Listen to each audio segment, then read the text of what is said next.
નમસ્કાર, હું છું રાહુલ વેગડા. આપનું સ્વાગત કરું છું એશિયાના સૌથી જૂના અખબાર મુંબઈ સમાચારના ડિજિટલ પ્લેટફોર્મ પર. ચાલો જોઈએ આજની મુખ્ય હેડલાઇન્સ. દિલ્હીના ઇન્દિરા ગાંધી ઇન્ટરનેશનલ એરપોર્ટ અકસ્માતમાં એકનું મોત, 8 ઘાયલ. 2 વાગ્યા સુધી ઘણી ફ્લાઇટ્સ રદ.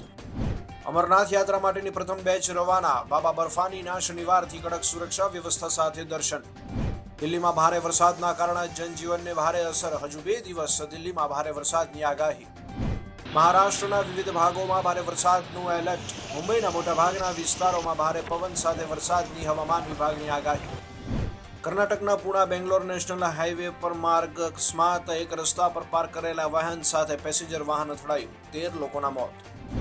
સુરેન્દ્રનગર જિલ્લાના થાનગઢ તાલુકામાં સરોડી પ્રાથમિક શાળા ખાતે કન્યા કેળવણી મહોત્સવ અને શાળા પ્રવેશોત્સવ નિમિત્તે મુખ્યપ્રધાન ભૂપેન્દ્ર પટેલ હાજર રહ્યા. ગુજરાતમાં વરસાદી માહોલ વચ્ચે હવામાન વિભાગે સૌરાષ્ટ્ર અને દક્ષિણ ગુજરાત તથા ઉત્તર ગુજરાતમાં ભારેથી અતિ ભારે વરસાદની આગાહી કરી. 10 જિલ્લામાં ઓરેન્જ અને 13 જિલ્લામાં યલો એલર્ટ.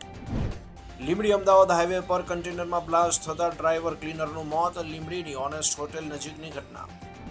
ભારતે ઇંગ્લેન્ડને કચડી નાખ્યું. બીજા T20 ટાઇટલથી એક જ ડગલું દૂર. આવતીકાલે સાઉથ આફ્રિકા સાથે રાત્રે 8 વાગ્યાથી જંગ.